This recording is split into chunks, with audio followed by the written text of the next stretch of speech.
Welcome to the first in a three-part series titled Taking the First Steps Towards Eventual Transition. And tonight's focus is Money Matters. In this series, Tier 3 will speak alongside industry professionals on information pertaining to your eventual transition. You have the opportunity to ask questions to any of the presenters throughout the night. We do ask that you put the questions under the Q&A icon located at the bottom of your screen and not the chat icon. When all three presentations are complete, we will take time to answer as many questions as possible in the time allotted. In the interest of time, we're likely not going to be able to answer all the questions, but please feel free to contact us. I will now take the time to introduce tonight's speakers, as well as introduce myself. My name is Kelly Hoffman. I'm one of the sales representatives with Tier 3, and my role this evening will be to help moderate the webinar. A little bit about myself. I have over 25 years of experience in the dental industry. My skills are varied, ranging from clinical to consulting and practice management across North America. And I joined Tier 3 4 years ago as a sales representative myself. Now I'd like to take the time to introduce some of the presenters this evening, and I will start with my colleagues from Tier 3. Dr. Anthony Licio. Dr. Anthony Licio has enjoyed a 40-plus years in his dentistry career, in addition to his many years as a successful dental practice owner, as chair of the Education Core Committee of the ODA, president of the Toronto Academy of Dentistry, the Toronto Crown and Bridge Club, as well as the chairman of the board of Western Pacific Trust Company. He has developed a broad business experience few dentists achieve. Anthony uses his combination of skills and experience to find successful solutions to client transition needs. Barb Johns is here this evening. Barb's parents, Mary Jane and Barry Howley, started Tier 3 in 1982. And Barb has worked on and off for the company for the next several decades as her own family grew. She began focusing on a full-time basis for the company over a decade ago, first in the area of appraisals and management, and then subsequently as a sales representative.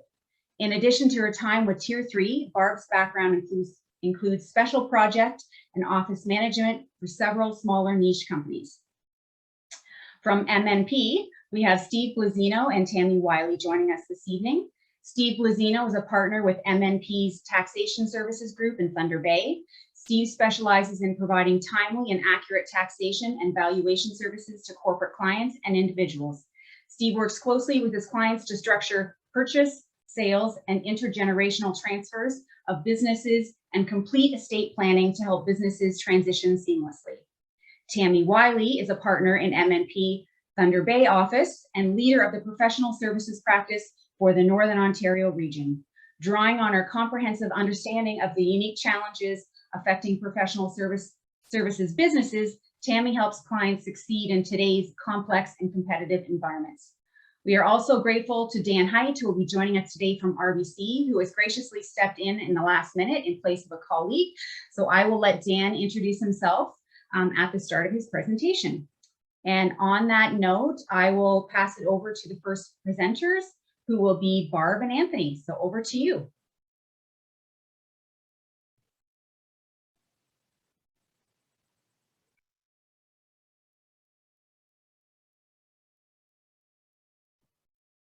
Anthony's muted, so we're just going to remind him. So he's going to start again. Anthony, unmute yourself.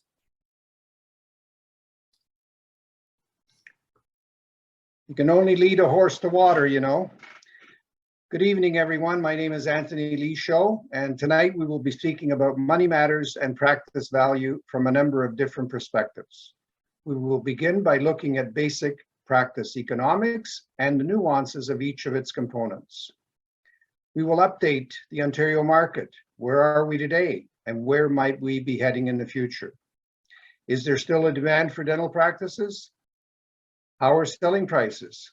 Finally, we will touch on when to sell. Is there such a thing as the best time, and how long will it take to sell? So what are the basics of dental practice economics? Simply put, there are three components: revenue, expenses, and earnings. Is it really that simple? Well, not really. A good appraisal uses benchmarks to maximize the first dental practice economic, revenue. A good valuation will use analyses to maximize the second dental practice component, expenses, and how the interaction of both affect the most important dental practice economic, and that is profit or earnings.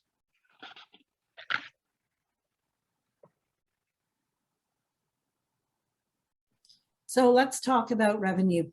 So everybody knows that patients are the only thing in your practice that create revenue, but what does that really mean?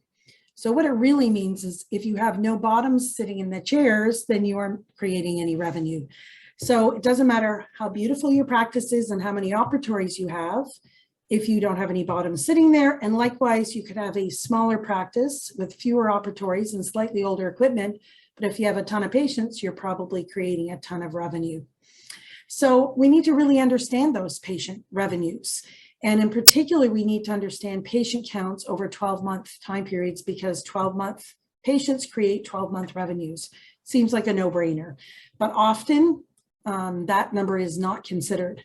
So when someone says to you, how many active patients do you have in your practice? Most people have no idea, or they can only go by a basic, simple metric that might come off of their practice management software, and that may not be an accurate reflection of how many patients are creating revenue in a 12-month time period.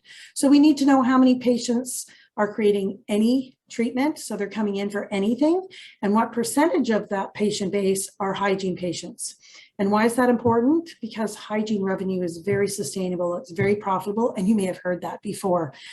So hygiene patients are used to coming into the practice on a certain schedule, spending about the same amount of money, and then they expect to do that again next year and the year after.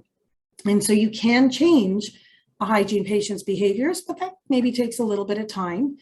So in the meantime, if the owner of a dental practice changes and the primary dentistry provider changes out, then the dental revenue created is going to change depending on that provider's abilities, their speed, etc. So how does your practice compare with average practices and with not average practices across the province?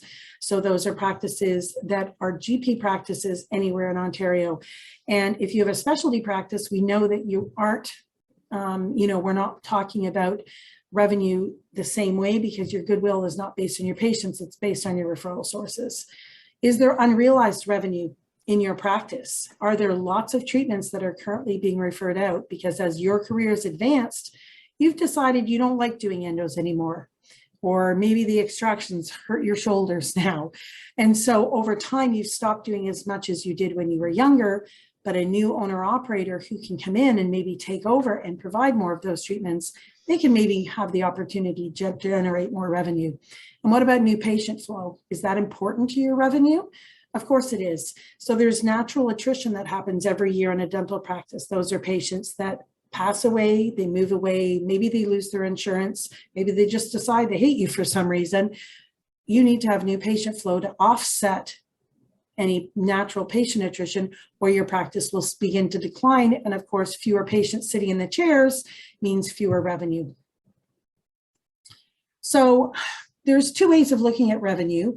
A traditional approach really takes the value of your practice and bases that in large part on what the past revenue was, the past gross revenue that could be earned. And that's very traditional. It's the way valuations were done for several decades, 3 or more decades in the province. However, that's really probably not reflective of what the real value of the practice is. An advanced approach takes a look at what the future potential revenue could be. So it takes into consideration those patient behaviors, those trends. Are we trending upwards? Are we trending downwards? It takes into account the patient spending per patient per year. And it takes a look at all of those things together to determine what the potential future revenue will be. And ultimately, revenue minus expenses equals your earnings. Pretty simple concept. So we'll talk a little bit more about that. So let's talk about the second economic factor. So that's your expenses. So you really need to understand your expense structure. And MNP, I apologize, but I'm going to just put it out there that your accountant's job is to, largely make your practice look as poor as possible to minimize your corporate taxes every year. And a good valuation company's sort of goal is to make your practice look as profitable as possible at the time of the valuation to maximize the value and the eventual outcome you'll get. So we're working together, but sometimes we're not working from exactly the same standpoint. So we need to know what add backs are. And so add backs are one-time only expenses, personal expenses, anything that's non-recurring in the practice. So if, for instance, you are currently running through your cell phone costs in your practice, that's absolutely perfectly kosher to do, especially if you're taking emergency calls in the evenings or on the weekends. But if someone else was to buy your practice and leave you there working in the practice, they're not going to pay for your personal cell phone anymore. So that's the kind of expense that we can add back. There were a lot of one-time only expenses that came out of COVID. They were the addition of doors and drapings to operatories. They were the sneeze shields. They were the addition of air purifiers. So there's a one-time only cost that we don't anticipate to happen year over year. So your three largest expenses in your practice, after you compensate yourself and any associates for the dentistry they do, your three largest expenses are wages and benefits, dental supplies, and occupancy costs. And when we consider those, we want to be able to compare your practice to an average practice to see where you stand. And if you look at the little example that's up on the screen in front of you, you can see that this particular practice, it's not far off the average, but in total it's 5% above. And 5% in additional expenses relates into a lot more money. If you have a practice that's grossing $1 million and 5% of that is now being spent on expenses that most practices don't spend, that's $50,000 in money right out of your pocket annually. And that could relate to as much as $250,000 or $300,000 more in practice value if you were able to sort of minimize those expenses at the time of evaluation. So let's talk about being in Northern Ontario or rural Ontario. It may be very difficult to do that, in particular, maybe with things like your dental supplies, because you may be paying additional or extra shipping charges that someone in Southern Ontario might not be paying. But likewise, your occupancy costs may very well be much less than what the occupancy costs would be in a Southern Ontario practice. So sometimes there's a little give and take, okay? So ultimately, looking at those three expenses, if you look at none others and trying to determine where you are in comparison to the average, can usually result in down the road in a bigger value for your practice. So the last and the most important of all of the economic factors is in fact your earnings, also known as your cash flow, your profit, your EBITDA, which stands for earnings before interest, taxes, depreciation, and amortization. So that's basically after you've paid yourself, after you've paid all of the other expenses, what's left over at the end of the day. And so how is a practice value determined? It's really a simple concept that's actually difficult to project. And that is the future revenue minus the future costs equals the future cash flow. And the future cash flow is how the practice's value is determined. If we consider three practices and we project the future revenue in each of those would be 1.2 million, and we can see what the future expenses would be, and those are largely based on historical expenses. So if you've always spent $4,200 a year on your utilities, you know, creeping up a little bit every year, year over year, then in fact, you're going to be sitting with that same kind of expense for utilities moving forward. And likewise for some things, like things that are fixed costs, like occupancy costs, those can't change. But there are other costs that have the ability to maybe go up or down, and where there could be some efficiencies discovered.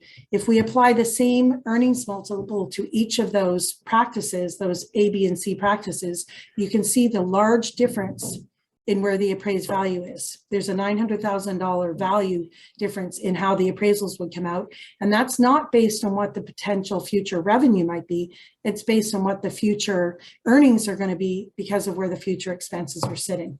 So it's very important to understand your expenses. So let's update the marketplace in our province, Ontario.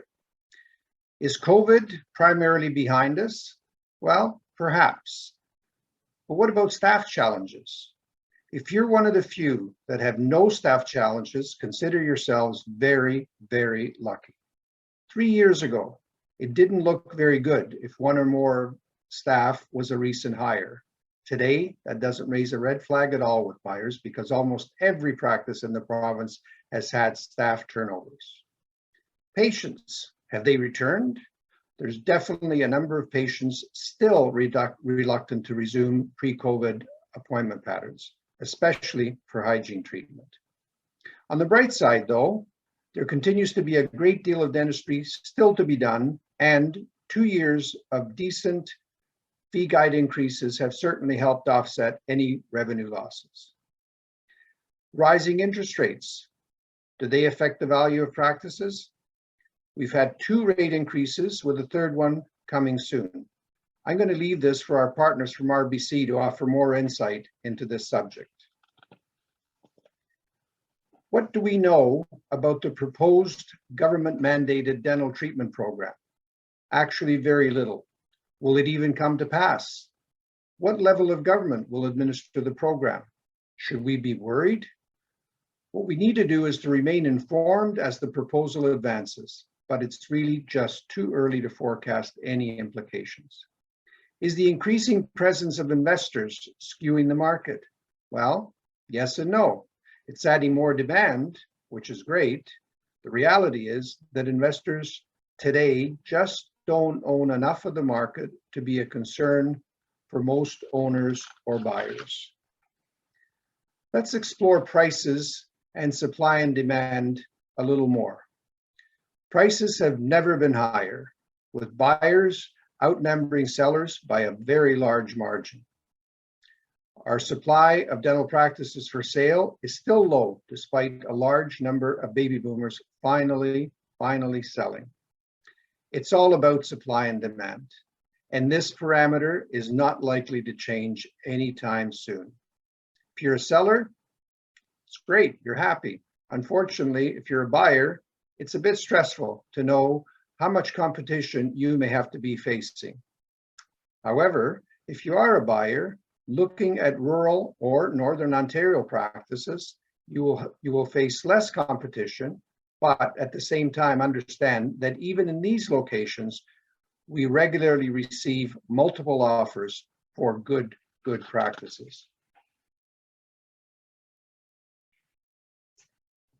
So let's talk about what's the best time to sell. Okay, so this is something that we get asked all the time, and it's going to be the largest financial transaction you will maybe ever make in your whole lifetime. But it's not about that. It's not about making money necessarily. It's not about even your professional legacy, although that's an important part of it. It's really about a lifestyle choice. This is a big lifestyle decision.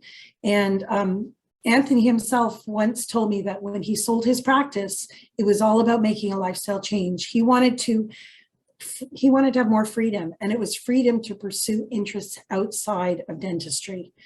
Most people that sell their practices, it's either because they want to move on and do something else. It's because they can't handle, owning 2, 3, 5 practices. It's because they're getting married and they want to start a family. Whatever the reason is, it's almost always about a lifestyle decision. So, but you do care about your professional legacy, your staff, your patients, you care for them. They're like family to you. You're going to be winding down an ownership career, but does that mean you have to wind down your career as a dentist? Not really. That's going to be up to you. You've got lots of choices these days. What you really need to know is you need to plan enough time to achieve your goals. So it's not just about making that decision to move forward. It's about having enough time to get where you want to go. So how long does it take to sell a dental practice? So really the first step in getting any practice sold is getting a valuation done or an appraisal done. And that goes for whether or not you're selling your practice yourself to a family member or to an associate, whether or not you're working with a broker or not, one or the other. And, our MNP folks and Dan from RBC can nod their heads. They're not giving a buyer funding unless the buyer has an appraisal done. Okay, so that's really important. That process takes 4 to 8 weeks. So you need to understand that that's your starting point. But just because you get a base valuation done now does not mean you have to sell. So there's lots of reasons to get that done. So we're going to talk about those. So marketing takes usually 4 weeks, so that means within the first 8 to 10 weeks, we're probably going to have a buyer in place if you say to us, I want to get my practice sold now. So that's really good news. Then there's a couple more months involved in getting all of the due diligence done and the purchase and sale agreement done and lease assignment, whatever those things. And the bank needs a little bit of time to be able to release funds as well. So they need a few weeks for their risk departments to review all the documents once everything's ready. So the total potential time to sell, you're probably looking somewhere between 5 and 7 months. What you need to know that is, if you're in really rural Ontario, if you're in Northern Ontario or other rural areas, even in the country, then it can take longer to sell. So you've got to build in that timeline. We get phone calls all the time from someone who says, you know, decided to sell my practice. I'd like to be out by the end of the summer. And at this point, we say it's just not going to be possible. Now, there are times when it can happen very quickly, but those are always unfortunate circumstances. That's where an owner has died or gotten, you know, a really terrible terminal diagnosis, and we have to move quickly. But for the most part, count on it taking a little longer. A little shorter sometimes with the DSOs, with the investors, but not always. And what about a transition commitment timeframe? So that's after you've sold, a time where you're going to be expected to remain in the practice. So the average is a 6 to 12 month transition timeframe. And a lot of people are hoping that they can sell their practice on Friday and walk away, and on Monday the new person will come in and take over and they won't have to spend a day in the practice. That's very rare that that happens anymore. It can, but it's very rare because, again, the banks and MNP as advisors to buyers, they really want to see that there's going to be a transition timeframe, not just to transition the goodwill towards the patients, but also to transition the actual practice management itself. So you've got someone coming in who's never owned a dental practice, and you remember what that was like in the beginning, especially if you're someone who set up your own practice from the get-go and you hung up a shingle and said, come on and see me. You got to ramp up a little bit slower. Things are pretty fast these days. And you want to make sure that you're transitioning the loyalty of those staff members as well. So all of that can take some time. So count on it. But if you want to stay for 5 years because you're not ready to end your career as a dentist, that's fine. Then you need to let whoever it is you're working with know that ahead of time, and they can negotiate that into whatever your deal is going to look like. So decide to chart a path to maximize your practice's value. Get an appraisal for your dental practice at a minimum of 5 years before selling. Doing so will not only give you time to enhance the value, allow you to make the required changes, but above all, improve the sellability of your practice. Think about it as a snapshot of where you are today, and then seeing a vision of where you can get to. Have you ever wondered what percentage of the retirement practice represents? Evaluation would be a good starting point to understanding this. If you're ready to sell now, we can make it work for you. If you're not ready yet, then an appraisal may assist you planning to your eventual transition. If you need to financially structure, our partners at MNP will be of great help towards that, and we'll share some important information shortly. An appraisal can be like an insurance policy, giving your family peace of mind and protection if disaster or a terminal diagnosis should happen. I personally have witnessed such a scenario, unfortunately. Just like a will is updated every 3 to 5 years, your valuation should be updated as well. So we would like to invite all of the attendees, if you would like to speak to any of our presenters tonight, their contact details are going to be available at the end of the presentation, and you can reach out to us. We're also going to have a quick poll question, which will allow you to indicate any interest. And anyone who's interested in potentially getting a base practice appraisal done right now, connected with the ODA show, an ODA show special for the spring meeting that just happened, you are able to get $400 off at this point, if we can get things going before the end of June. Okay, thank you, Barb and Anthony. And in the interest of time, we'll move to the next two presenters, Steve Flazino and Tammy Wiley with MNP, who will be discussing accounting and tax advice as it relates to selling your practice. So over to you. Thank you, Kelly. Thank you, Barb. Thank you, Anthony. Those are great intros into what we were talking about as well, and just talking particularly about the timing and why it's important to think about where you're at when you're going to exit your business, making sure we're planning for it ahead of time. Like Anthony has said, we've seen it happen before where unfortunately there's sometimes where we have to have quick exits, and if it's not properly planned, it can leave a lot of money on the table and a lot of difficulties sometimes for your estates. We like to think that a transition takes several years, and as Tier 3 mentioned, 5 years having a practice valuation 5 years ahead of time is a great practice point. It does enable your advisors, enable your bankers, your Tier 3 partners, and your accountants, so that we can take a look and say, here's what your value is, how do we get to it? And there's always tweaks that can be made. So thank you. Thanks, Anthony, and thanks, Barb, for mentioning that. They did talk a little bit about reasons for leaving, and we hate to say it, but death is certainly one of them. Some of the things you have to think about, well, maybe you don't have to think about, but your beneficiaries or your executors need to think about who's going to run the practice if something happens to you, who's going to look at the insurance, do the will planning, division of assets. Your practices, having a valuation is great, it's worth something, but if we can't keep that value up in order to have a sale take place, again, we could have planned for that a little bit better and made sure that your estate is entitled to everything that it should be. When we talk a little bit about disability, sometimes it's not even a real debilitating disability. I'm sure everyone here knows there's shoulder injuries or carpal tunnel or different reasons why all of a sudden you can't perform your dental work.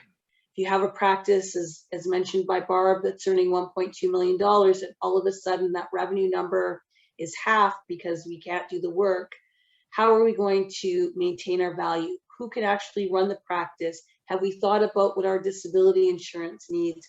Who has power of attorney to make decisions for your business?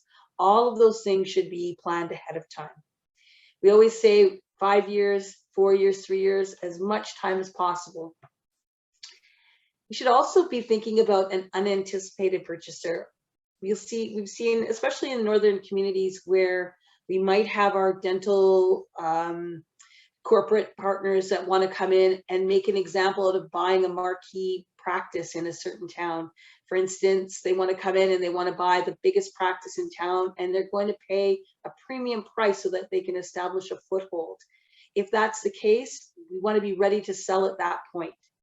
Maybe you have an associate who says, hey, I'm working with you. I want to be part of this. I want you to sell me part of this practice. When can that happen? And if we're not ready for it, we leave money on the table. So we always say planning is key. You should be talking with your advisors, your bankers, like Dan at RBC, with Tier 3 evaluators, with your accountants and your lawyers, and saying, have I planned appropriately? Am I as tax efficient as I can be? What happens? Am I ready for a sale? What do I need to do to do so? Being tax efficient when we're selling is great, but we also want to be tax efficient throughout our career, because that's how we're going to build the most amount of wealth. So we wanted to say, ask you, and this isn't a poll, but this is just something to think about, is, do you know if your practice is set up tax efficiently? So I'm going to let Steve talk. He's going to talk a little bit about selling a practice and the differences between being tax effective and maybe not being tax effective, or looking at different ways to do that. So I'll turn it over to you, Steve. Perfect. Thank you, Tammy. What I'll touch on today is looking at a sale and how does the tax play into that. So, keeping the business tax efficient, and it's a health check that should be done periodically, but especially when planning for a sale. So when you're looking to sell your practice, you're going to sell the assets or you're going to sell the shares. The assets are the assets of the practice, the equipment, the leasehold, the goodwill that's derived from the valuation, and or you're going to sell the shares. The shares represent the ownership of the underlying assets and liabilities. Now, why does it matter what you're going to sell? Selling a practice is selling a practice, but it's not. There's going to be competing objectives when you go to sell a practice. The purchaser wants to buy the assets, and some of the key reasons why a purchaser would want to buy assets are there's no hidden liabilities. They aren't buying the history of the company. They're picking the asset they want for their practice. They get an increased cost of assets for tax write-off purposes. And what that means is if you have a piece of equipment that's worth $60,000, but you've written it down over the years to $20,000, if I buy the shares of your practice, my starting point, I step into your shoes. The cost of that asset is $20,000 for tax purposes, so I can only write it off from $20,000 down. If I buy that asset off of you for $60,000, my cost is $60,000. I'm allowed to depreciate that asset at $60,000 over the life of the asset. So there is a tax benefit for me, the purchaser, to buying assets. And the other thing is, it's also easier to divide sale assets from non-sale assets. Barb touched on a little bit of maybe there's quasi-personal expenses, maybe there's quasi-personal assets in a business, and those are not going to be sold. So as a purchaser, I don't want anything to do with those. I just want to cherry pick the assets I want. On the other hand, the vendor, if you're selling the practice, you want to sell shares. And the main reason is tax. You cannot take advantage of the capital gains exemption if you sell assets. You need to sell the shares of the company, which means if you sell the asset, you pay more tax. So what are the tax implications? On a very simple example, if you're the sellers, from the seller's perspective, you're selling your practice and it's worth $1.2 million. Now, there's a lot of assumptions and rounding and whatnot in this scenario, but if you look on the left-hand side here, the share sale, $913,000 can come in tax-free if the parameters are met. So that leaves the remaining $286,000 to be taxed at roughly 26-27% in Ontario. So on $1.2 million sale, you pay about $76,000 in tax, which is a 6.36% tax rate. A pretty good tax rate in Ontario. I don't think you're going to get better than that. However, if you sell the assets, and we use the assumption that the assets themselves, the leasehold to the equipment is worth $300,000 and the goodwill is worth $900,000, you can see the tax on the right-hand column again with some assumptions included in there. But the effective tax rate to get the money out and put it in your jeans, you're going to pay over $400,000 in tax. That's about a 34% tax rate. So that's a large difference. That's a potential savings on a $1.2 million sale to one individual selling of $325,000. So you can see the motivation to sell shares. However, we got to stop there though. Like, you can't just do a share sale and say, okay, I get the capital gains exemption. There are rules and there's parameters that need to be met within the Income Tax Act in order to sell your practice and receive the capital gains exemption. And the term that's used is pure. So I'll go through what that means in the next set of slides. And one thing that happens with practices over time is really your success prevents the capital gains exemption from occurring, because one of the main benefits, or one of the benefits is the low tax rate that an active business, an active corporation pays. So if it pays low tax, it has excess cash. As you become more and more successful, the cash becomes, you have disposable cash, so you invest it. The corporation invests it. Well, those investments are inactive assets.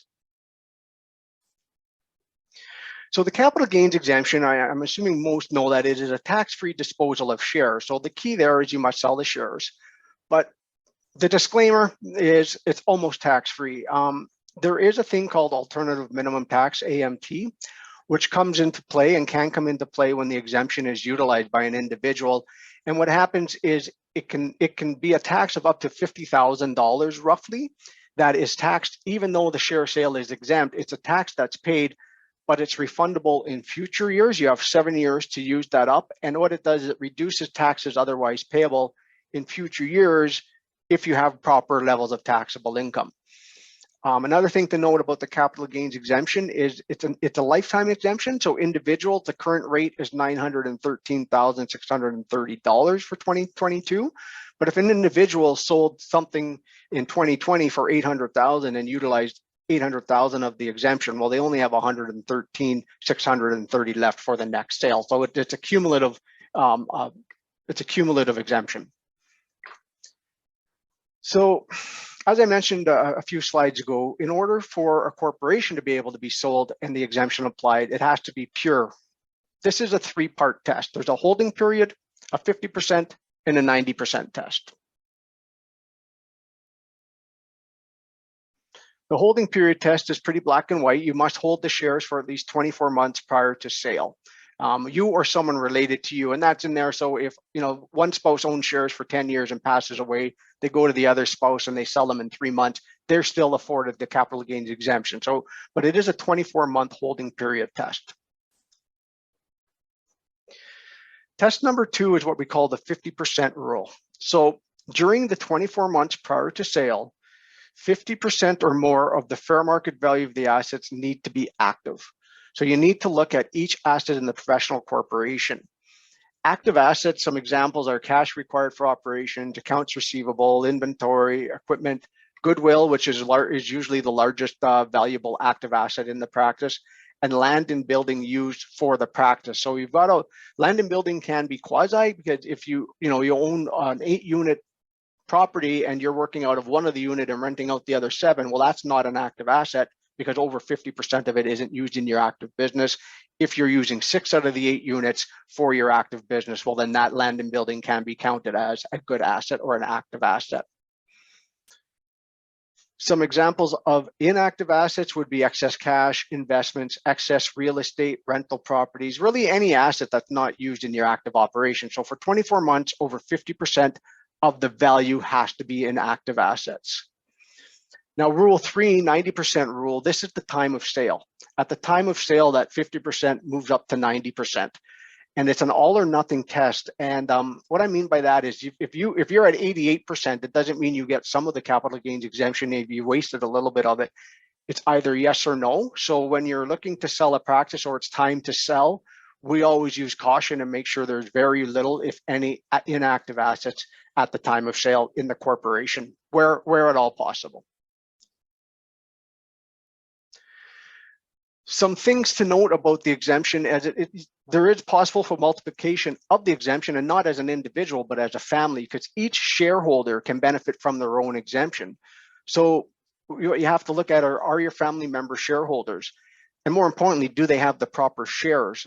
Sometimes when a professional corporation incorporated, the inactive spouse or the non-professional spouse purchases shares for, say, $10, redeemable for $10, but they're dividend sprinkling shares. And what that means is throughout the life of the corporation, there's unlimited dividend that can be paid on these shares, but they're only redeemable for $10. That means their only value is $10. So they cannot be sold with any substantial capital gain. So you need to make sure family members own equity shares if you want to take part in, if you want them to take part in the possible capital gains exemption. Having family members own equity shares comes with legal ramifications and other things. So that should not be done in a vacuum, but as a pure tax planning standpoint, it makes a lot of sense. So if your company is impure, is there a fix? Yeah, there's a few ways to fix it. One of the ways is just pay yourself a dividend and take all the inactive assets out. Probably not the most tax effective way to do it. So another way to do it is to transfer your inactive assets to a separate holding company. We call this a butterfly transaction or investment strip transaction. And that is done on a tax deferred basis until you take those investment assets out for personal use. But what you need to watch is what we call in the tax world 55-2. What 55-2 does is takes that transaction from a tax deferred and taxes it if that transaction is part of a series which results in an arm's length party owning shares. So you do the strip today and you sell your practice June 30th, CRA is going to look at that being as part of the series of selling your practice. 55-2 is going to be invoked, and that whole transaction of moving the investment assets out becomes taxable and probably not something that most people want to pay tax on in one lump sum. So this takes planning. This is why we want 3 to 5 years ahead of time notice from a tax perspective to make sure we can purify your company and get it away from that transaction, away from any sale. And break the link to any sale is what I mean. As mentioned too, we know that it must be a share sale. So if you're a sole proprietor and you're looking to sell, is there a fix? Yes, there is. There's a deeming rule that says if there's an active business transferred into a corporation, the individual takes back shares for those active assets, and that person has ran that business for 24 months or more, they kind of look through that and say, okay, those shares are deemed to be owned for 24 months, so you can actually sell your business. We've done rollovers of practices into a corp and sold the practice a day or two later, utilizing the exemption. So all is not lost if you're a sole proprietor. One thing to caution though is your real estate. You really have to look at whether it's active or inactive part of the business. There could be some detrimental problems by rolling real estate in at the 11th hour if it's not part of the operations or wasn't part of the operations throughout. Lastly, if you're impure, what's another possibility? An asset sale. It may not be the end of the world. You may not be able to purify. You may have used up the capital gains exemption in the past. You may own land and building or rental properties in this corp, and it's just too costly to strip them out into a new corp, land transfer tax or whatnot, and maybe it's just going to take too long, and it's just easier to kind of to get the asset sale done. Another thing is when it's a really large sale. The larger the sale on a relative basis, the less beneficial capital gains exemption is, unless you can multiply it with 5-6 people. So maybe doing an asset sale, deferring some tax inside a corporation, and dividends sprinkling over time with a spouse who's in a lower tax bracket. If you're over 65, that could really bridge the gap, the tax gap, from a share sale to an asset sale. And always remember to negotiate allocation of assets. There are different tax ramifications for different types of assets that are being sold. So you do want to look at how those assets are allocated. That was a quick overview of the of selling a practice and the share versus asset or asset versus share sale. And just want to reiterate that everyone's situation is different. There's no one size fits all. So it does take planning, and it does take time to put it into the right situation for you. So now I am going to transfer this over to Dan from RBC, and he'll talk about financing and interest rates.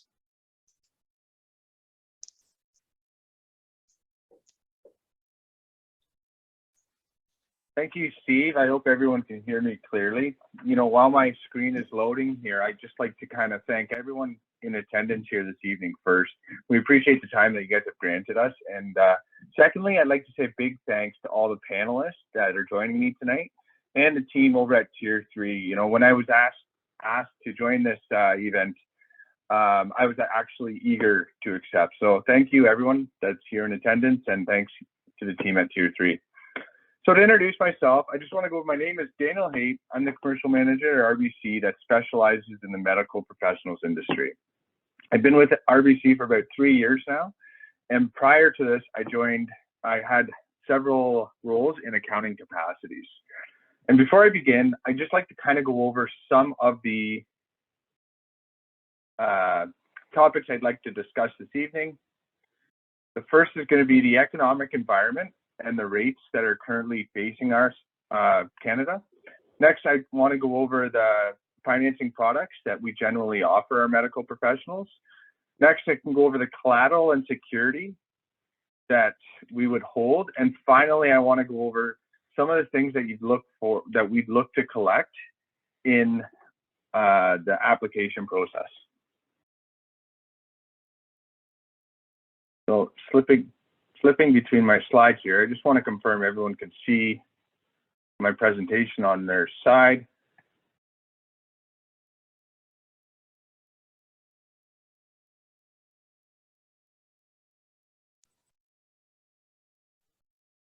We can't see your screen, Dan. Perfect. There we go. And Perfect. I'm just pulling it up now, I believe. Great. I might have been too eager to click it early. Okay, so the current economic environment, as we know, in the first half of 2022, the top tier lenders have increased their prime rates twice. Since February, I've seen prime go up from 2.45 right up to 3.2 right now. Fixed rates have went up at the same time as well. Some of the things to keep in mind, there is a large appetite for medical professionals across all top tier banks. So keep in mind, there's always medical professional packages that are offered. There's subprime lending on both the personal and on the business side. Next is wealth management. We often offer preferred pricing to our medical professionals, only because we're all eager to attract your business. So reach out to your commercial manager or your business manager and just ask, is there a wealth management person you can connect me with if you haven't already?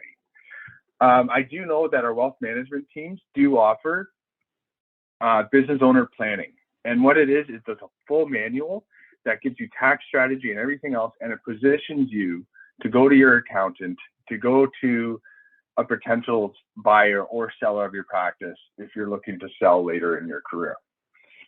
The other thing to keep in mind is private banking offers discounted rates to our medical professionals as well. So the private banking services give you extended banking capabilities that the average person does not get. They could do things like send wires when you're in another country. I've seen that take place. I've seen all sorts of very unique things take place through private banking if you're not familiar with it. So some of the strategies that we look to combat the rate hikes right now is maybe consider a hybrid of both fixed and variable rates. And the reason why I say that is because if you're early on in your career and you're purchasing into a practice, the last thing you need on your cash flow is the strain from a rate hike in your prime if you're on a variable rate. The nice thing is if you are on variable, you can fix at any given point. So what I often suggest is taking a large bulk of your borrowing, maybe fixing it, and then a smaller portion and leaving that on the variable rate at the discount. Then when you're a couple of years in or you're comfortable and your loans are paid down, you could flip over to a more aggressive style to pay down your rates through a variable style. The other thing is to accept a fixed rate at a higher interest rate to open up your cash flow early. So when you look at the payment schedules between fixed and variable, your variable payment schedule is going to have a straight line on the principal payments, whereas principal payments on a fixed are going to curve upwards. So your interest is going to be heavy early on in a fixed mortgage, lighter in the end, and the variable is just going to kind of come down slowly. So things to consider, just here, I broke out an example on a 12-year amortized loan. This is as of today's rates, just estimates. A fixed 2-year, even though it's 4.91%, combined, the payments are actually less at 13.8. Whereas if you were to go into variable, even though the rate is lower, the principal payment is high and your actual blended payment comes out higher. So this is what I'm saying. If you're looking to do an overhaul and leaseholds on your current practice, or you're looking to actually buy another practice and you fear your cash flow being strained, a nice way to hedge that is take the fixed for the first couple of years and then consider a strategy to flip into variable later on. So my next slide to go into the financing products that we offer. In recent years, we've extended the practice purchase loans from 10 years to 12 years. And what I've found this has done is actually inflated the cost of dental practices. So if you're buying in, it's not as advantageous. And the reason is the more capacity somebody has to borrow, the higher the price of the item will be. So that's something to consider. The other thing to consider is when you do purchase a practice, ask your bank manager, or if you're buying, acquiring a second practice or acquiring shares, ask your bank manager for interest-only options. I know with RBC, if you're doing a startup practice, we actually offer 2 years of interest only on your borrowings. Or if you're acquiring a second or third practice, we would offer 1 year of interest only. And the reason why we do that, because we want you to build your patient book, get your cash flow in order, get your expenses normalized. And once your expenses are normalized, we can look to terming out your loans. The last thing we want to do is step on your garden hose. That's what we call it. So the operational facilities that we'd offer, overdrafts, we don't offer as often. Operating lines are much more cost effective than an overdraft. Keep in mind your operating lines that you get at many of the FIs are going to be discounted as well below prime. So prime minus 2.5%. Credit cards, we also call these convenience cards. And the reason why we call it convenience cards, because you're getting extended 30 days without any interest. The other thing with the credit cards is I always suggest get all of your subscriptions on there, get all of your inventory purchases to vendors, Anything that's reoccurring, set up on your credit card. You can also flip these to auto payment so you don't have to pay attention to them month by month. And the nicest part about putting all your expenses on a credit card is you can accumulate points and once a month transfer them over to your personal card. The CRA hasn't cracked down on this kind of sharing of like, it's a tax benefit essentially, but they haven't found a way to tax people on points that they're transferring out of their corporations, prof corps, and into their personals. The next is a letter of credit. Sometimes we extend letters of credits to vendors, not often. Or if you're doing training or you're offering courses within your facility, we do take letters of credits. Leasehold improvements and equipment loans. There's a couple of unique ones we offer. The single term loan facility isn't very practical. It's if you're looking to put in a new operatory, you need $60,000.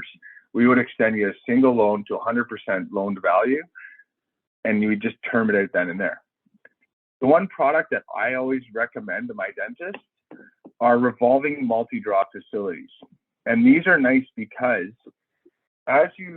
if you were approved to $500,000 and you were to provide me with a $200,000 invoice for equipment, leaseholds, everything else, we would term that out then and there.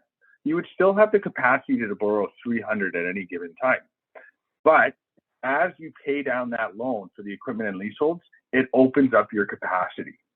And the nice thing with the revolving facilities is every time you do your annual review, you don't have to apply for more credit. So it's a facility that's pretty well pre-approved. It just sits there for when you're ready. And for me to advance on funds for a multi-draw facility, I could do it within 2 days. And many of the other FIs can. All I really need is an invoice to support the money that I'm lending. The next is leasing facilities. I know some of the FIs do offer leasing facilities. RBC does offer leasing. The advantage to leasing is it's an off the balance sheet expense. The only thing I do suggest before you consider leasing is speak to your accountants and your business advisors, because sometimes they prefer products or assets leased out. Sometimes they'd rather them see them termed out. The nice thing with the lease is at the end of the lease term, we do a lease sale back and you purchase the assets outright for $1. The other thing is real estate loans. Owner occupied are ideal with medical professionals. And if it is an owner occupied real estate purchase, you would have to occupy over 50% of the space. Owner occupied loans, we would lend to 100% of the appraised value or the purchase price, the lesser of the two. If you were to go to a commercial mortgage looks at the cash flow of the building with all the tenants in there, and they gauge the borrowing there. Normally, a commercial mortgage won't go beyond 75 to 80% of loan to value from what I've seen, but don't use the 75 to 80% to gauge what you will get for that property. The other thing with the owner occupied is we will term them out to 25 years. So 300 months amortization.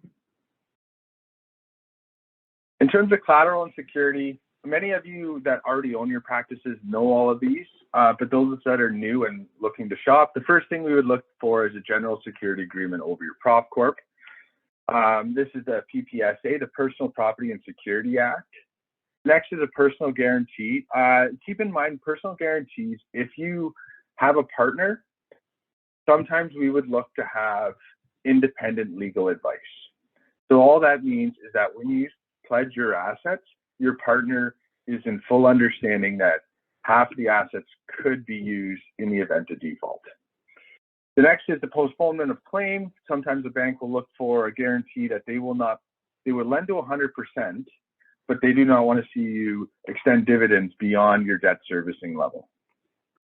Cash collateral we very rarely see, but it can take place. Sometimes we lock up a year or two of payments if it's a very risky profile. A year or two of payments in a GIC. The nice thing here is you're actually going to be collecting interest on that GIC. After the 2 years, if there's no issues and you haven't defaulted, you've made payments, you're in good standings with the bank, they'd release that GIC back to you or give you the option to at least. Last is the assignment of life insurance. This is the one we don't like to take, but we have to because you guys are key persons running the business. You are the lifeblood of the business.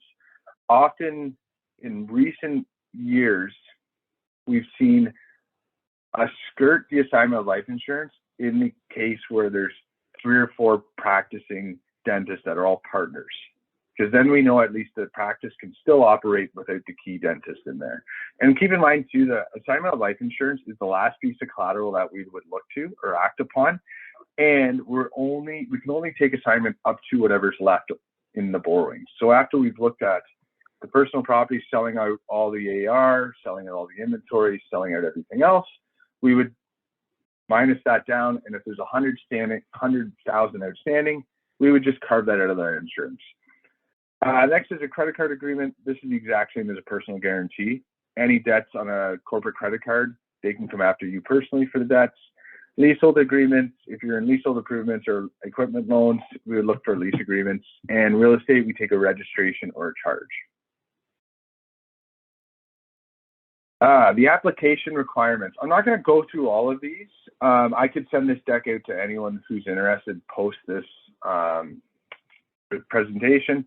But the first thing that I always stress is we have to gauge the quantitative risk of potential purchaser or the borrower at the time. So we have to actually build out a bio. So if you were new to a financial institution, be it TD, RBC, Scotia, they would want to know how long you've been practicing, you know, where you went to school, your working history and stuff like that, just to get all the quantitative or qualitative risks taken care of.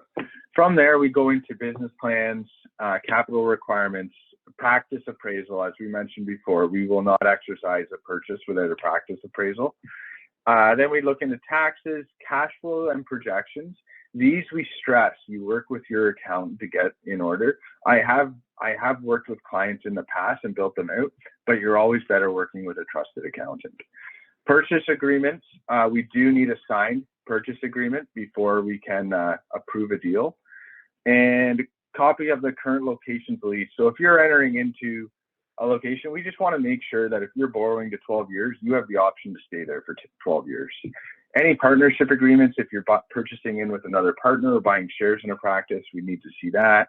Life insurance we'll need, and a net worth statement as well to support the personal guarantee. In terms of real estate lending, we will need a real estate appraisal before we can submit any real estate purchases. And then from there, you have your environmental questionnaire. So we just want to make sure that the land that you're going to be purchasing isn't contaminated.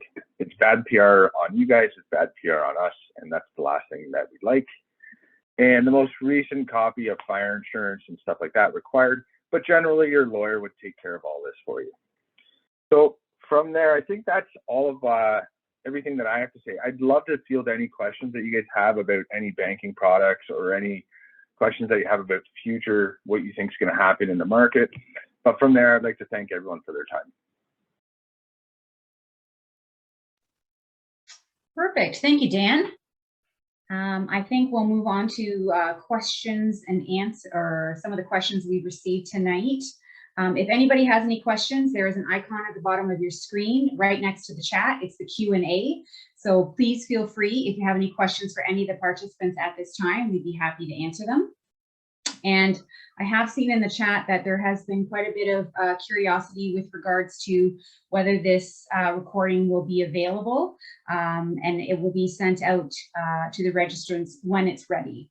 Okay, so first question we have here, and I know that Steve, you touched on this. If I have a lot of inactive assets in the corp, such as excessive cash, do I have to transfer it to a holding corp in order to purify and have a share sale? So if you have excess cash, would you have to move it? It's asking, yes. Yeah, yes. They're asking, do I just have to transfer it to a holding corp in order to purify? That's what they're asking. It's probably the situation, but you'll have to do some sort of transaction where you move it on that tax-free basis. It's not just writing a check over to the sister company, or else that's just going to be a loan which is owed back to your active company. So that loan will still be an inactive asset. You have to do what is called a the investment strip, where you sell it over, and through a cross redemption and whatnot, you get it into the other company free and clear, and that could purify your operating company, assuming all those other parameters are met, it was under the 50%. The investment assets are under 50% of the value for 24 months, etc. Perfect. Okay. There's no other questions currently. Does anybody have any questions they'd like to ask any of the presenters? If so, please just, Kelly, I'd like to ask a question of Dan. Dan, sure. as a banker, what do you think is going to happen with interest rates? Do you think, where do you think we're going to land by the end of the year? Any great insights? You know what, I get this question daily, and I get it from all of my clients, and all I can speak to is where we currently sit. The last thing I'd like to do is tell you to fix, and then prime drops back down. So I can't tell you where to go. The only thing I can tell you is kind of the strategies to put in place. Always be forward thinking, always protect your cash flow. If you have a big war chest and you're later in your career, and like you were saying, you have the cash available, you can run the risk of running prime. Prime's always lower than your fixed rates right now, and you're getting the discount to subprime. I can say the majority of my clients are on prime, and I'm probably saying prime minus right now. I'm probably saying about 80% of them. Perfect. Okay. Two more questions have come in. One question is, it's addressed to all the panelists. It says, for purchasing a bigger practice as a first practice for an experienced dentist, more than $3 million, what are the advantages and some of the pitfalls that need to be avoided? So maybe, Barb, do you want to maybe speak to that one? Yeah, no problem. I can talk to that. So there's definitely sort of tax implications that MNP can talk to about, potential pitfalls that you could run into, and Dan can talk to some financing implications that might go along with a large practice like that.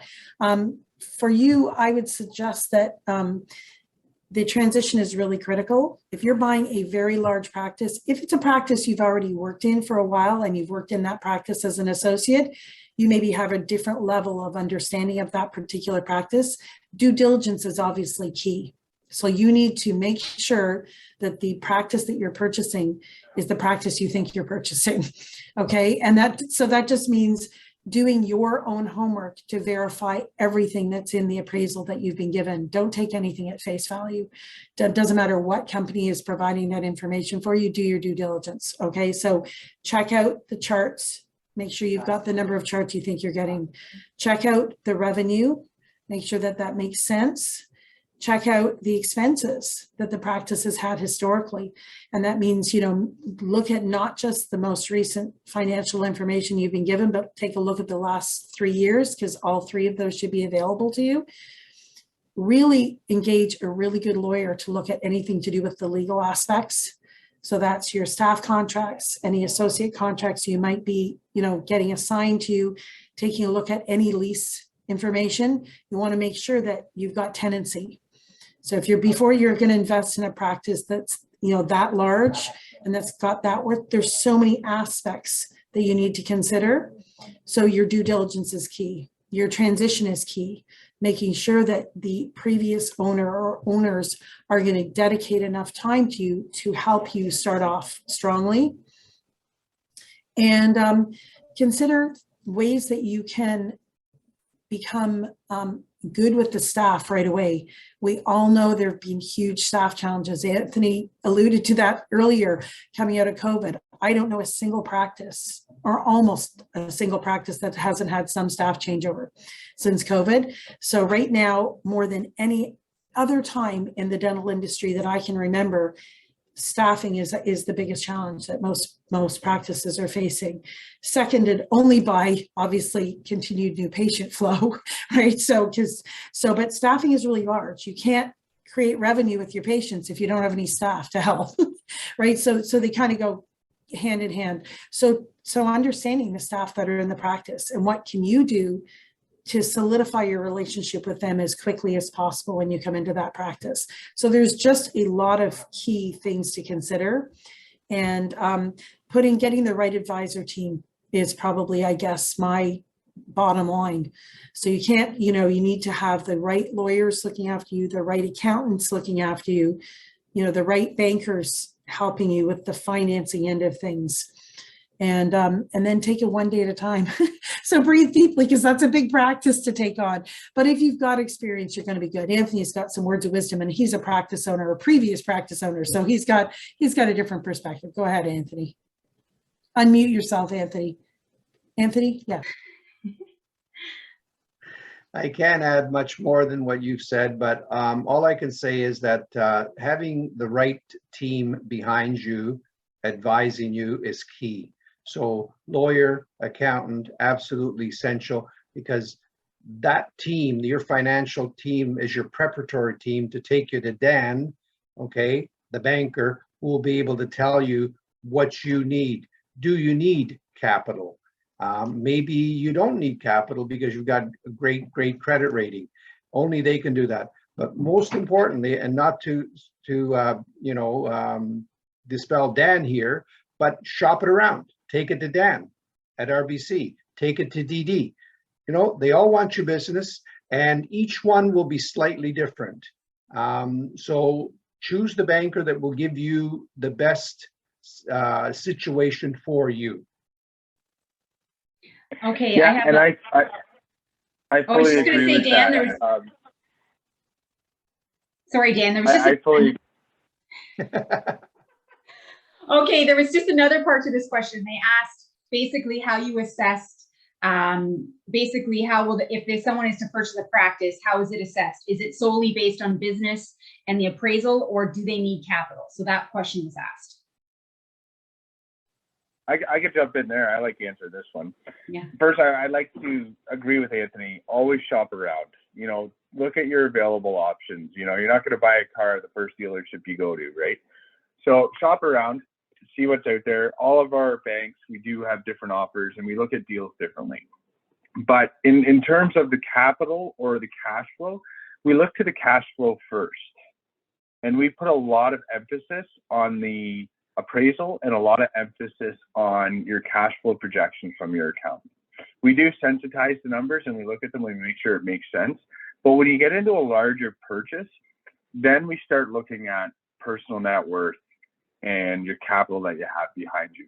We will lend to 100%. If it's a very strong application, this only changed the beginning of this year, we will lend a premium.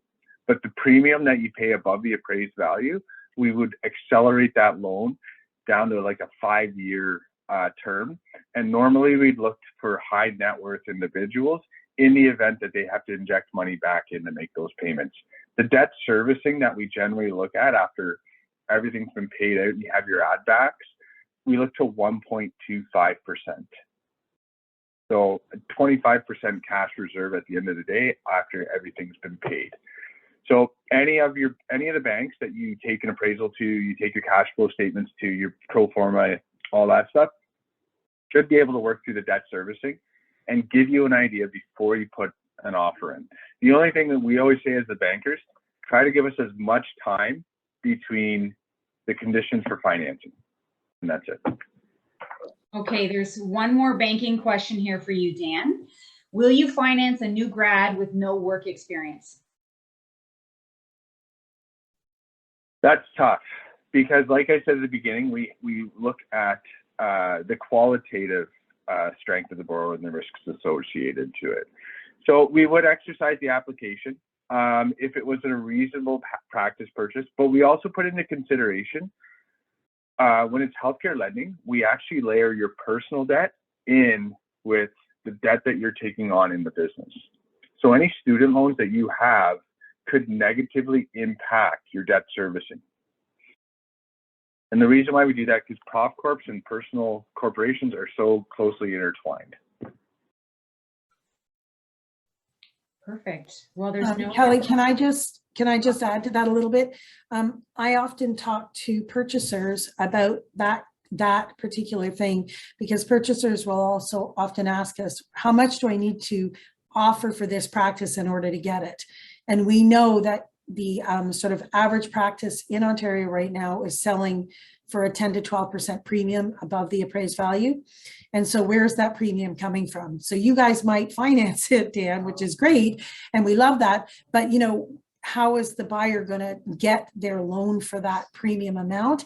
And so I'll often say to them, if you take a look at our projections for what generic dentist A might be able to do, you need a really good accountant that can do your projections for what you can do, not just what tier 3 suggests generic dentist A can do.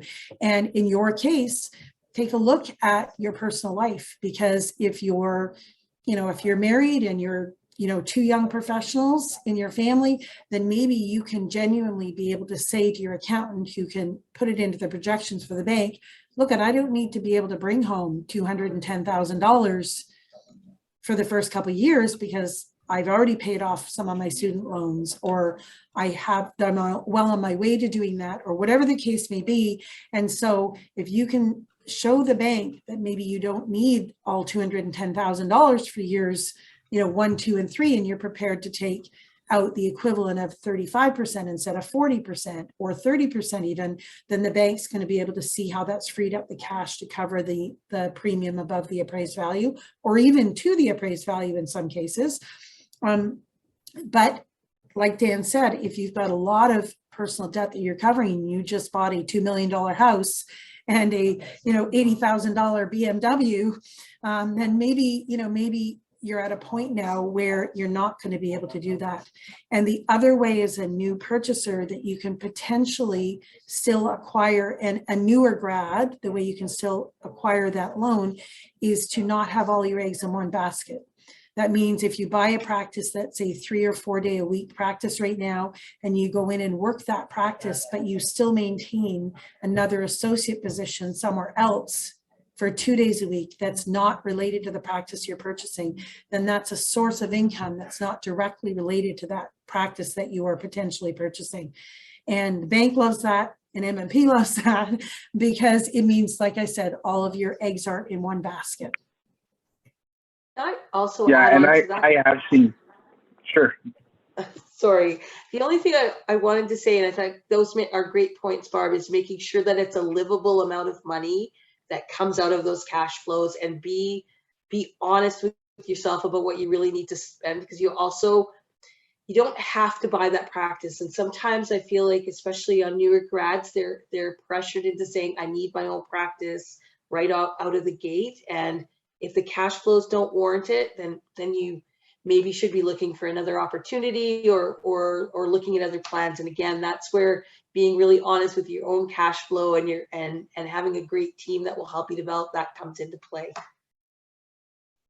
Perfect. Yeah, and the relief that we would offer is like 1 year of interest only payments. And then if you work at practice 2 or 3 days a week and you associate somewhere else, we're going to consider your income at the other practices that you're working at to support that debt load. Perfect, Barb. And I think I'll pass a question to you here. Somebody's asking about the EBITDA multiple, and associated with larger practices, are they higher or lower in comparison to smaller practices? So they want to understand how EBITDA is determined. Okay. Thanks, Kelly. So EBITDA in and of itself, it really isn't determined by the size of a practice, a large practice or a small practice. That's not how EBITDA is determined.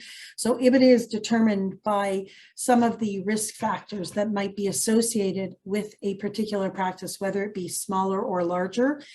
So a large practice that is, say, 70% of a particular ethnic hue, say Polish, and so all of the patients are Polish speaking, that is going to have a different EBITDA multiple than a practice that maybe doesn't have that same ethnic skew to it. There's a smaller buyer pool. There's more chance of attrition if the new owner operator comes in and can't speak Polish, for instance, right? So that's a risk factor. So that EBITDA multiple, there's a lot of things that go into determining the EBITDA multiple. I would say the majority of practices now are selling for somewhere between a 5.5 and even up to a 7 times earnings multiple or EBITDA multiple these days.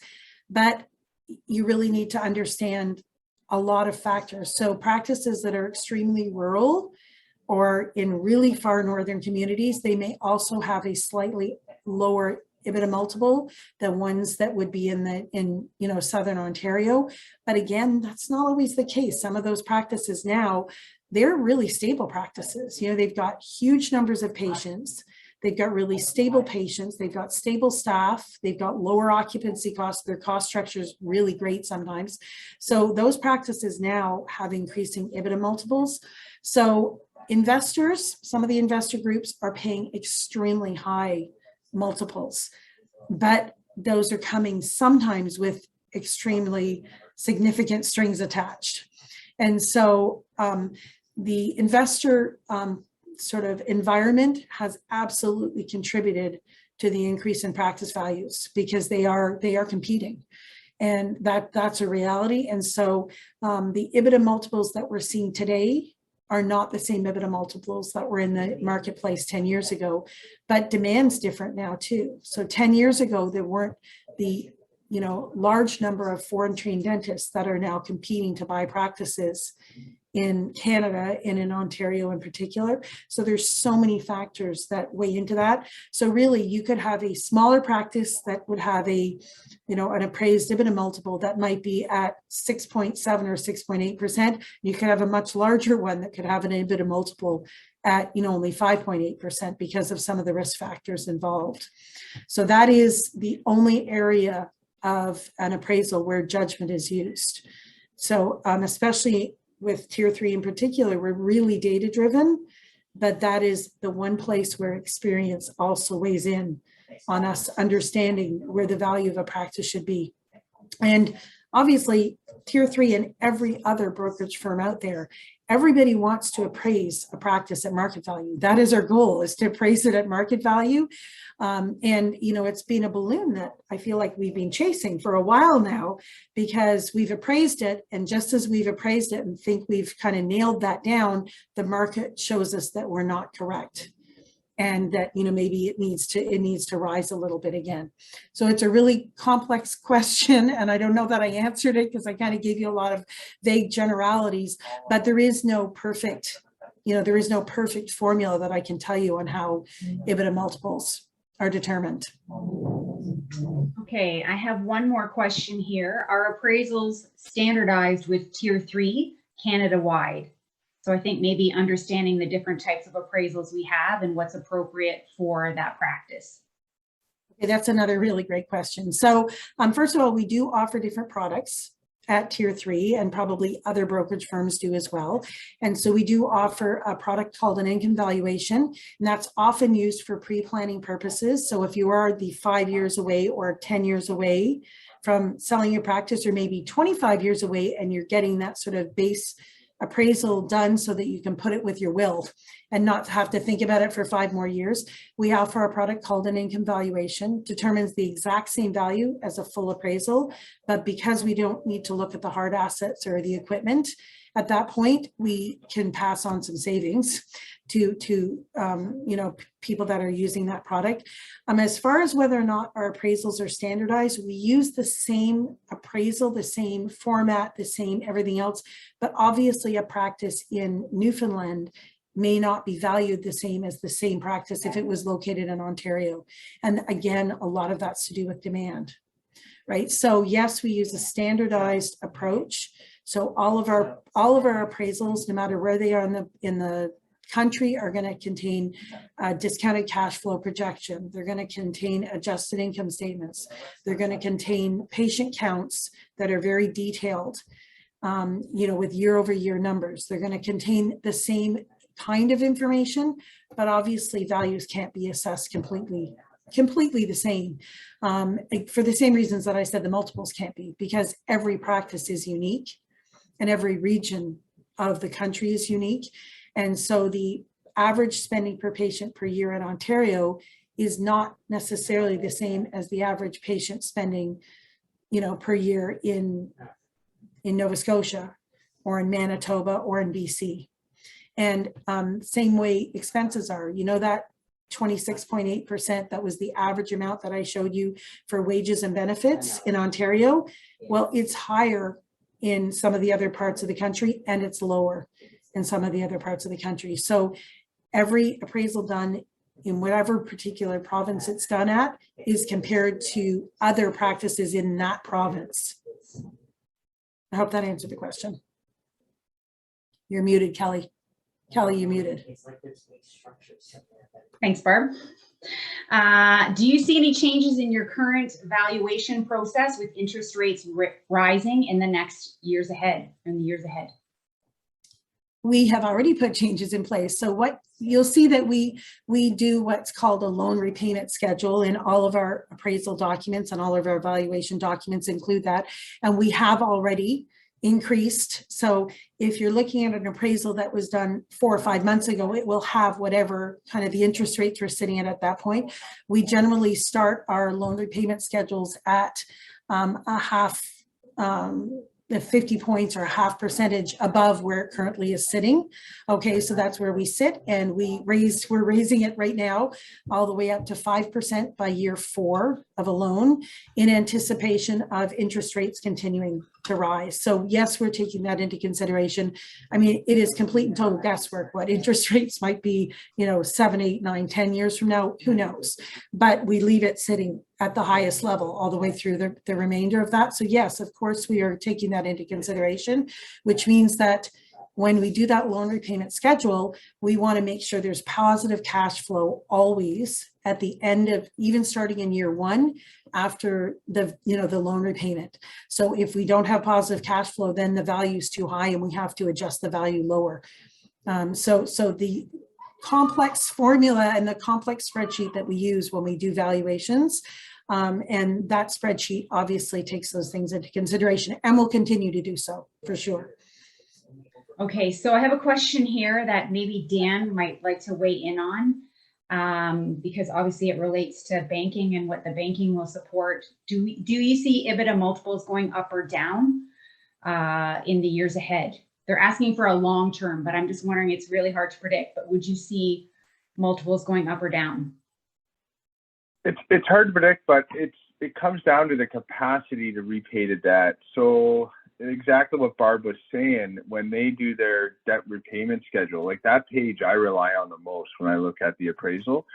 That's usually the first thing I would go to. So if I see that they sensitize the numbers and they've looked at the cash flow and they can work, and they've already layered in the increase in the rates, like they said, their 5-year rate is up to 5%.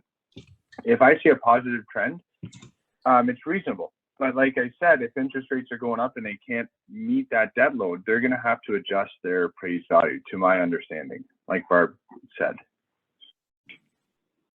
Perfect. Like I said, when we opened up from 10-year to 12-year, it actually raised the prices of practice, I found, because people could take on heavier debt loads. So the more people can service their debt, likely the more the practice will sell for. That's true. And that's one of the reasons that we are happy for our clients who are selling, that we're now amortizing over 12 years, of course. So what I would say with regards to the multiples, I don't think they're going to go down. Let me just tell you that right now. So if the person who asked that question is hoping that the EBITDA multiples are going to recede so that practice values will drop, I don't think that's actually going to happen. I don't think that there's going to be a downwards adjustment on those. I think there is going to be, potentially a downwards adjustment, maybe because of rising interest rates, but it won't be because of sort of multiple, earnings multiple changes, because I don't think the demand's going to change. And some of that is completely driven by the supply and the demand. And I think I see 10 years from now, when that many more boomers have now actually sold their practices, I think there may be fewer practices on the market, and yet there's still going to be more dentists coming in and joining the market every year. So yes, I think unfortunately I don't see EBITDA multiples dropping in the future. Okay, perfect. One more question. Will they likely increase the amortization higher than 12 years in the future? Well, Dan can let you know what he thinks his bank is going to do, but yes, I would be very surprised if we aren't sitting at 15 years within the next decade. It took a long time to get the banks to switch from 10 to 12 years, but once that happened, they all kind of jumped on board. And so yes, I think in order to continue to allow practice purchases to be affordable, then that may be something that happens over time. Don't count on it in the next year or two, guys, okay? Just there's too much volatility happening now with rising interest rates coming out of COVID, you know, that we've just had that recent change to 12. So I don't think that's going to happen right away, but I can see that in the future myself. Dan, what do you think? Well, keep in mind the figureheads of all the big fives, they look at how much market share they have in every industry. So they will look at, you know, are we losing market share on dentists? And all it would take is one of the big five to say, we're losing market share. Let's stretch out our amortization. Because as soon as one of the players does this, we all have to keep up with them in order to compete. So it's likely I could see it going to 15. Myself, I'd stretch it right out to 25 if I could, but it's our credit adjudication are the ones that weigh the risks and everything involved, and they want their repayment. So it's only a matter of time until one of the big banks does it, and once one of them does it, the others will follow. Perfect. Okay, so just in the interest of time here, just wondering if any of the panelists have anything they'd like to add. If not, we'll go to the poll. We have one poll question. I'll ask our admin to please bring that forward. Perfect.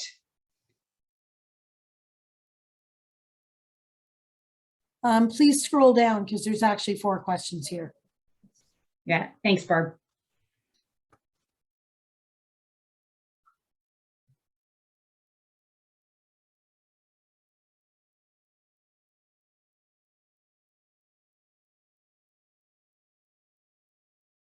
Okay, so everybody can see the questions, I'm assuming.